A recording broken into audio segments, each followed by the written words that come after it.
Say, guys, for the people. Guys, for the people. Look at that. We are say that do the Nikuone. He said that do the Nikuone. He said that do the Nikuone. You said that do the Nikuone. You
muchiona chunhu chakadai ina ndichiziva sambo chiona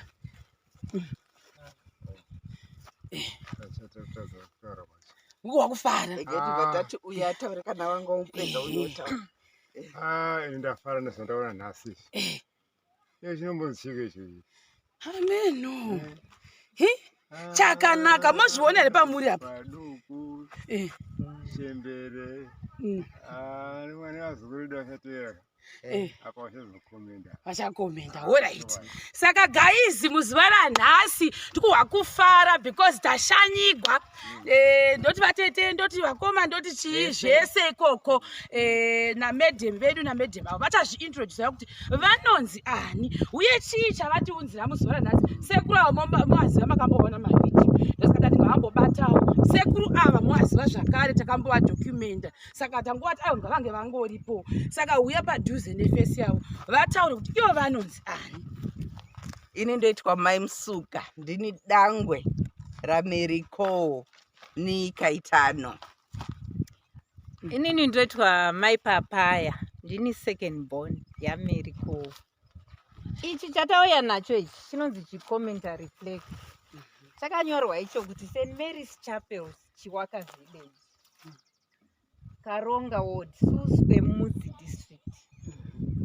Wekutanga panapa anoitwa Grace, ndiye uyu Mai Musuka. Wechipiri panapa anoitwa Glory, ndiye ini Mai Papaya. Wechitatu mutungamiri wezvose, nyangwe ari third bonus, ndiye akatungamira zvose, anonzi Joyce kana kuti Mai Siwa. Number 4 ndeuyo Mai Nwabude, Emma Nwabude. Then number 5 Doreen Chinamasa, uyo ndiye number 5. Gotwera mama ndi uyo Martha Meki. Ndo zvatakamira takaita pakuberekwa. Toya mudzasumu pana sekuru Charles kana kuti Chari Bamba ndo akabata Plaque. Hanzvadzi yaMai Gotwere mumba mana amai. Uyu Mr Siwa ndiye murume waJoyce. Uyu ari panapa ndi Mr Emmanuel Kaitano, mwana wasekuru, the late sekuru David Kaitano. Pamberi pake pana Mr Nwabude, Dr Aaron Nwabude, murume wamainini ema avo vamambonzwa. Mr Love Papaya, murume wangu, kabhobo yangu. Ava Dr Musuka, Dr Peter Musuka, murume wamai Musuka, kabhobo yavo. Ava Mr Chinamasa Godfrey, murume waDorin Chinamasa, kabhobo yake. Then ava ndisekuru wedu ava, sekuru Egbert Edward Chiwaka, murume waSerina wokwatome. Ndisekuru wedu hanzvadzi yaamai. Two of the surviving brothers dzamai, vamwe vese they are late. Saka ini ndoda kukutaurirai nezvenhoroondo yaMary Cole. Asi ndichataura nechirungu because masponsor ari koko. Vamwe vari kutibatsira varungu. Who was Mary Cole? Mary Cole was a devout Christian, a very dedicated Christian.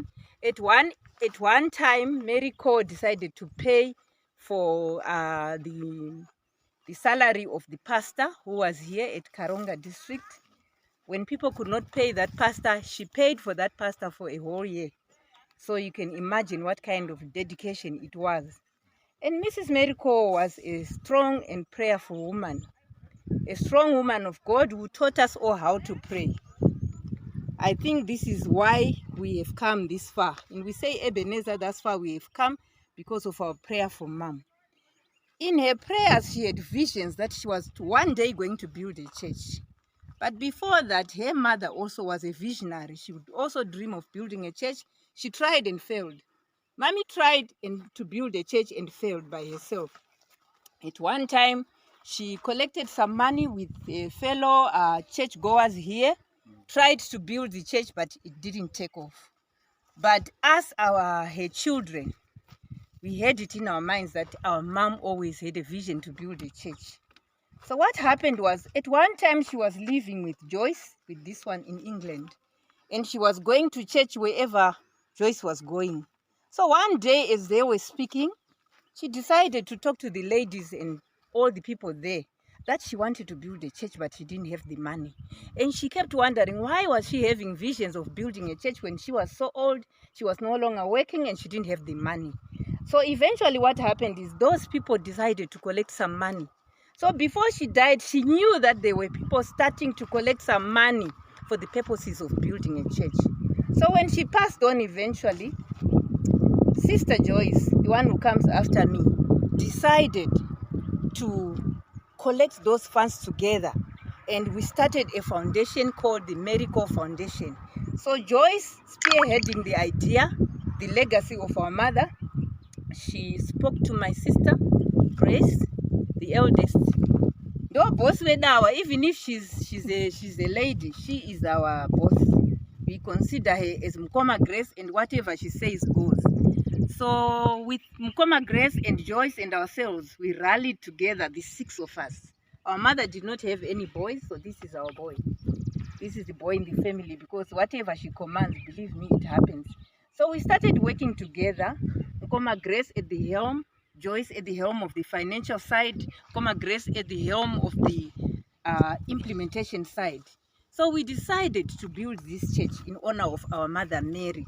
This is why you find that the name is St. Mary's Chapel, because it is in honor of our mother. We wanted to keep her legacy going. So we started collecting funds together. Whoever brought big funds, it was not important. Whoever brought small funds, it was not important. What was important was to get the work of God going. So Doreen, at one time, she was providing her services. There were times when she looked like she was living here. Mkoma Grace, we can't say much because she was always in the forefront. Even if she was not here in Susque sending Doreen, she was at the forefront of the organization. She's a big organization. As a missionary, whatever she would do, she would be at the helm of everything. Even if you heard that she was in South Africa, she was in the US, she was in the UK, she was wherever she goes with a job, her heart would be here because she would have organized. So what are we saying? What we are saying is today we are thanking God. We say, Ebenezer, thus far God has brought us with this project. Because when it started, it was a vision in our mother's mind, and she was always talking about it. There was no day that would pass without a saying, I want to build a church, I don't know how. I've dreamt that I am building a church, I don't know how. Now we come to our Shona. Tiri kufara zuva ranhasi kuti mai vedu tavakudza. Mai vedu takwanisa kusimudza chinhu chikuru chakadai so. Chechi iyi yasimuka pamusana pekubatana kwevana vaMary. Takabatana sei tiri 6 vasikana, mongoziva kuti vanhu vechikadzi tinotaura nekushora. Because of this woman standing right here. Vamwe vanoda kuti Joy akazviita. You are very wrong, sorry henyu. Joy dai pasina shasha iyi akazvirega. Shasha iyi ndo yaitosimbisa Joy wacho wamunozofunga kuti Joy akaita ega, hanomboita ega. Joy akabatsirwa neava. Tinotenda nemoyo wake wokuti akatsurika. Mukoma wachiti hazvina mhosva mwana wamai. Shingirira zvifambe, you know your mother's vision. Let's carry on. Saka taisimbisana takadaro. Vamwe ma-intercessor, vamwe ma-implementer, vamwe ma-organizer, vamwe ma-planner, vamwe ma-financial people. Saka nekudaro tichibatsirana takadaro pa6 hwedu. Takashingirira. Asi tisingazvikudze tiri 6. Toda kuti muzive kuti kune varume ava, varume Mr Musuku Mrs Papaya Godfrey Chinamasa Aaron Wabude Yusiwa. I salute these men.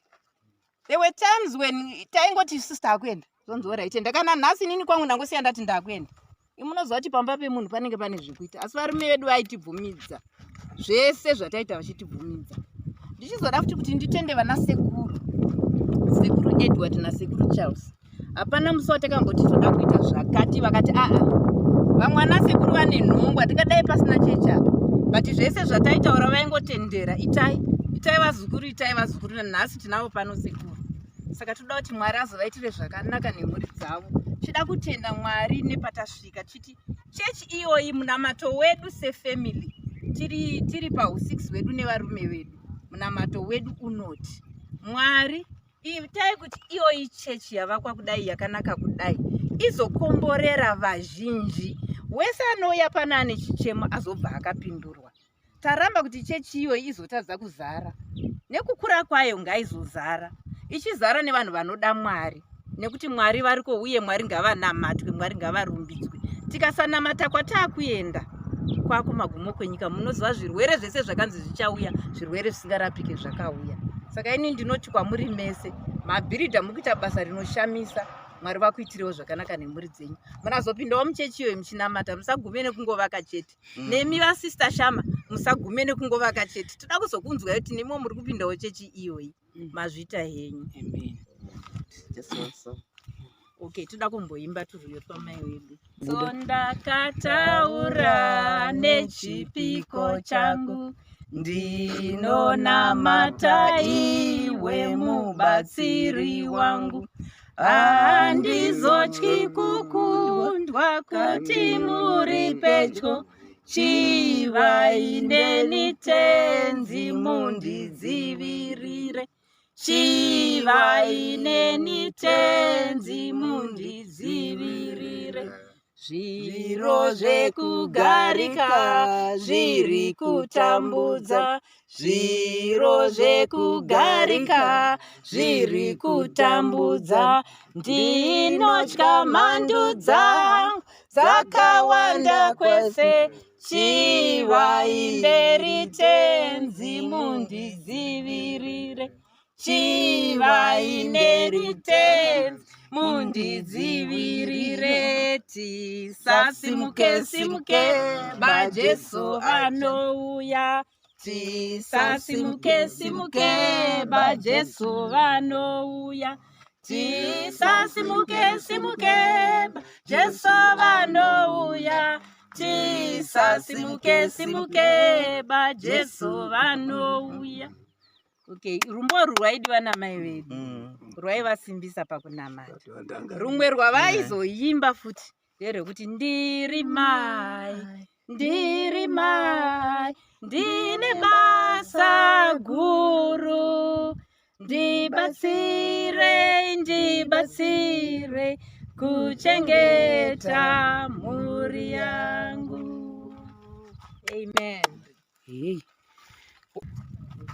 Saka guys, I think nhoroondo yepanapa tairwa yanga ichibata zvisingamboiti zvinhu zvinofadza kunge tine projekti yakanaka yakarongeka ine vanhu vakabatana seizvozvi. Ndisingazi kuti sekuru Mary Kaitano moda kuti kudini? Kungotenda bedzi zviitiko izvozvi kuti zvinototibata-batawo zviri kuitwa navazukuru tichizvisapota sekutaura kwavari kuita kuti ngavaita vasingatityi dzatohanzvadzi dzangu hanzvadzi dzangu zvinotenda zviko. Right. Toenda pana sekuru vedu avo. Right. Taureitiwe munonzwa sei nechinhu chauya nevazukuru, mune muri vazukuru nevazukuru nechinhu ichi chauya kudai. Kuti munge muri zvokwadi nyika yese nechikuvonai vauya kuzoshanya vane vachikuonai muripo pachikwangwani ichi. Inini kutaura chokwadi ndinozwa kufara. Kozi takatangira mashure chinongozena riri ground pasina kana chinhu wani chairatidza kuti pachazoitwa kudari. Ndozwa nake zviro. Ndakamboenda kukotwa sehotenzi. Pamwe ndanga ndakasamwa. Mwana kundoisei mari yangu time yangu ndokotwa. Hapana chendanga ndakanacho. Asi pandakazoona zvakutakanika laitika kuti kumberi uku chafamba ndopandatanga kuzwa simba. Plan ekutanga akabharwa ese. Mwana asi ndakanda tubhadhadzwa mari kazwe zvinhu. Akanzi hazvine chindiudzai ndoti asi chokwadi tingatendei Mwari tese. Iye aiziva chokwadi kuti zvinobuda chete. Kuzosvika taona chidhina chekutanga chauya pano. Shuwa here kuti zvinhu zvazobudii. Ndozoona nemabhiru.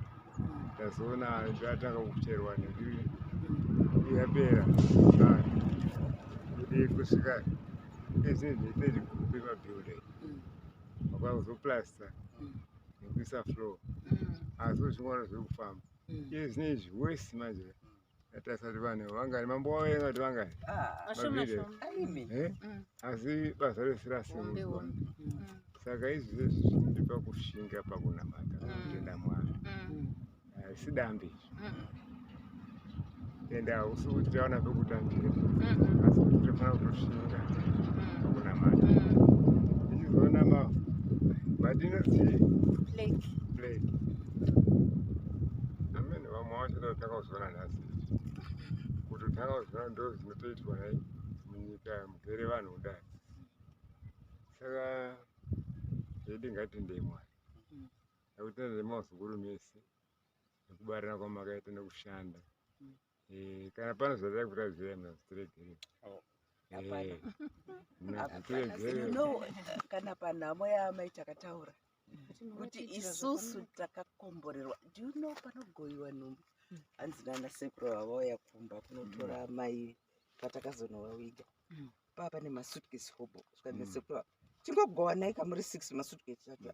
Tikati aiwa pakutopa zvichirega tiende nawo kumba. Zvikanzi chingotorai. So that house is ours. The daughters. Dzihanzvadzi vangadai vakarwira. Mufunge izvozvo. For me, it's unique. It's unique. Atozvitenda. Sekuru hamunawo kasongo kenyu here kamunofarira mubatsigwe navo kudavira? Yes.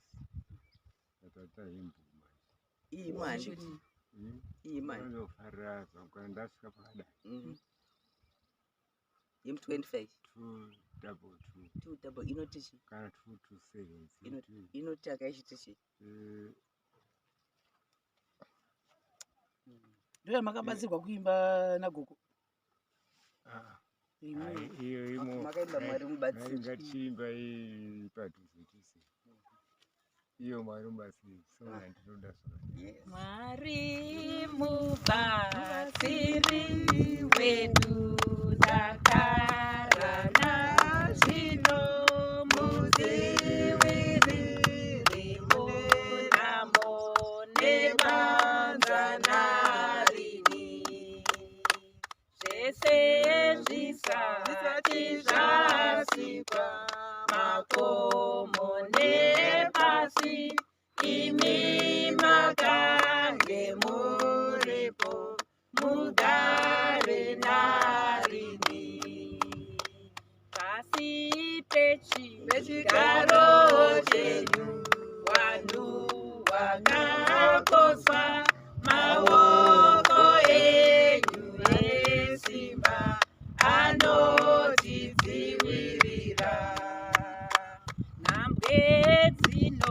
zvokururuka nemisi yese zvezvinokangamika zvose sokurota ope tenzi tibvumidzeyiwo timbotaura nemi tenzi tibvumidzeyiwo timbotaura nemi tauya tauya tauya tauya tauya tauya tauya tauya tauya tauya nemoyo yedu tauya tauya tauya. Babaruva chitaurai ndimi makabata chunhu chabva mhiri kwemakungwa ichi. Uya pedo nababaruvava muchibuda muchisekerera muri padivi nacho damangari apa babaruva mogova ndeizvo taurai kuti mohwa sei makabata chikwangwani ichi chakasiyana zvo nechepamautsi. Chakasiyana tofara chinhu chatakabata ichi chiwa chakuiswa pacheche kuminda Plaque. Hatikufara unacho chauya ichi chakunamigwa pachechi yetiri kubva nebasa redu kuti plaster kuti ripere chigoihwawo ichechi chigomirawo zvakanaka. Asi makambochiona? Ndikuti tanga tochiona muchichitarisa muchichibokola mohwa sei like mohwa kuti kudii? Tohwa kufara chaizvo. Mohwa kuti chakabva kumherere. Babaruva for the people. Alright, tinozvitenda nditika. Anyway, tangofarira kuti mazuva munhu wacho wamuri kuvakira uyu ndo Mary wacho ndo mai vedu ivavava ndo mai vemavision vaiti chero kubasa kwavaishanda wherever she was working she would work with visions. God was always guiding her. She would get visions in the night of the work ahead of her. And she would look after all her siblings. Vanasekuru vaichengetwa ava. Vanasekuru charava takambogara navo kumba kwedu. Sekuru Mozi Pamirapo takagara navo kumba kwedu. Even my cousins taivachengeta. I remember chigara namai Dorothy, mwana wemunin'ina wababa wavo. Saka she was somebody who was very loving. My school fees atirevi vaingobhadhara vachibhadharira hama. I remember sekuru wepapa, sekuru Langton, the eldest brother. He had twins at one time. It was difficult for him to look after the twins, but Gogo would buy mukaka wematwins iwayo. Wakati don't worry, matwins ndinotengera mukaka. So mai vedu vanga vane rudo hatirugoni, tinoedza asi hatimborugoni, hatisviki. We thank God for a mother such as that. Sekuru Charles is a graduate because of my university. So Vasuse apa mazopabata noruoko runesimba. Wakatibata neruoko runesimba. Vasuse apa vazopabata noruoko runesimba. Wakatibata neruoko runesimba. Vasikana vakabata noruoko runesimba.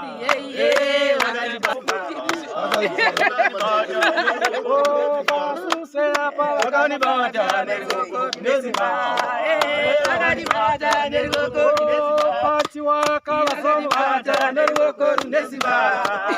Wakatibata neruoko Vasikana vakabata neruoko runesimba. Vakatibata neruoko Vasuse vasopabata neruoko runesimba. Vakatibata neruoko Vasuse vasopabata neruoko runesimba. Vakatibata neruoko runesimba. Pati waka vasopabata neruoko runesimba. Vakatibata neruoko Vasikana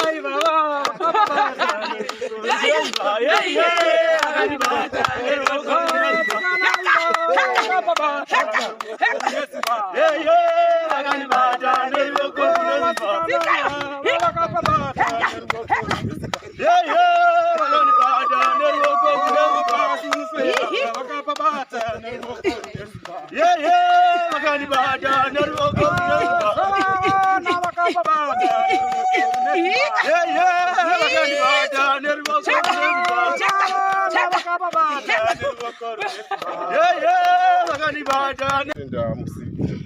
wagona kutisanganisa tose takadai hakuzi kuda kwedu kuti tirarame.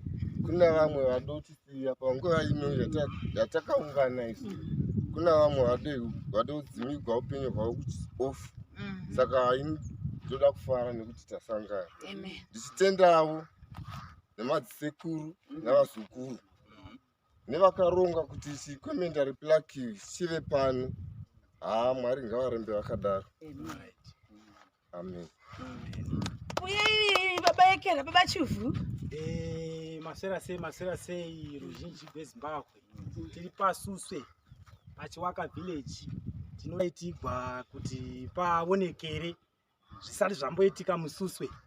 Ndinotenda naizvozvo murambe makadero makabatana madzisekuru navazukuru venyu muchivakurudzira zvakanaka.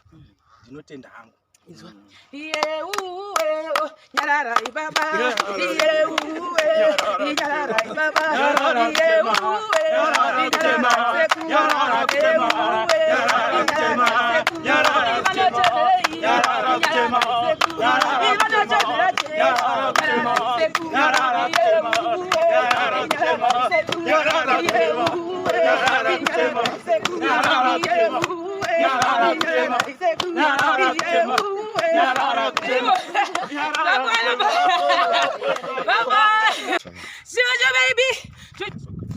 Tinokutendai masikati ano matisvitsa panzvimbo ino. Tikunzwa mwoyo yedu kufara nekupembera. Mwari nebasa riri pakati pedu. Hazvaigona dai takazviita toga Mwari musipo. Asi tirikunzwa kuitirwa zvakanaka nemi nekuti muri mukuru. Usiki wedenga nepasi. Ndiyo imba ishiwa masimba ose yekunamata. Imba yekukudza zita renyu. Baba yagona kusvika pairi nenyasha dzenyu. Shure yedu ndeyekuti Jehovha imba iyi nekukura kwayo imi ndimunodana moga wayana dzenyu. Dzizosvika kunorumbidza zita renyu mukati memba iyoyo. Mwari ita kuisuma mukati meruoko rwenyu. Isuma wose vakabata irori basa mukati mamaoko enyu Mwari. Hatigone kuvatenda isu nenyama asi vanotendwa imi. Hazviita henyu Jehovha kubudikidza naJesu Kristu munotungamira zvose. Maita kuti iyo vision yambo yako izadziswe kusvika pari nhasi. Tinoziva kunyange pavari vanozwa kupembera nekuti basa ravo rasvika pakuzadziswa. Kutenda navana vose vakaita irori basa. Maka muri kunzwa nhoroondo yanga iri pakati pebasa irori. Baba tiri kukutendai muno mukuru. Mazvita henyu matifambisa kuti tisvike pano kuti tizowitnessa irori basa rakanaka rakadai. Mazvita henyu muchafamba nesu patichadzokera nevachasara tizovachengetai. Vanambuya nana sekuru vari pakati pedu Mwari vachengetei. Naivo vari kuita irori basa Mwari taingokumbira kuti vazochengetwa nemi. Vachengetei Mwari pasawana kunyange angakuwara pakati pebasa irori. Vachengetai. Mazvita mutsvene tinokunamatai. Tinodzorera mbiri yose basa riri pano muzita renyu Baba remwanakomana neramweya mutsvene. Amen.